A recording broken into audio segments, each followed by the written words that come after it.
আসসালামু আলাইকুম গাইস। আমি গত 4 দিন ধরে কোনো রান্না বান্না করি না, তাই ভিডিও দিতে পারি নাই।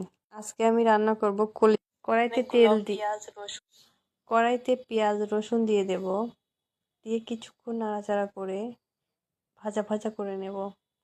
তারপরে ম্যারিনেট করা মশলা দিয়ে দেব, ভালোভাবে কষিয়ে কলিজাটা দিয়ে দেব। কলিজাটা ভালোভাবে মশলার সাথে মিশিয়ে নেব। 4-5টা কাঁচামরিচ দিয়ে দেব, ভালোভাবে কষিয়ে নেব। ঢাকনা দিয়ে ঢেকে রেখে কিছুক্ষণ জাল দিয়ে নেব। কলিজাটা ভালো করে কষিয়ে সামান্য কিছু আলুর টুকরো দিয়ে দেব। আলুগুলো ছোট ছোট করে কেটে নেওয়া হয়েছে। তারপরে আবার ভালো করে কষিয়ে নেব।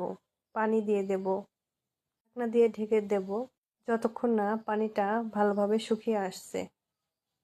অনেক সুন্দর ঘ্রাণ আসছে। নামিয়ে নেওয়ার আগে লবণটা দেখে নেবেন।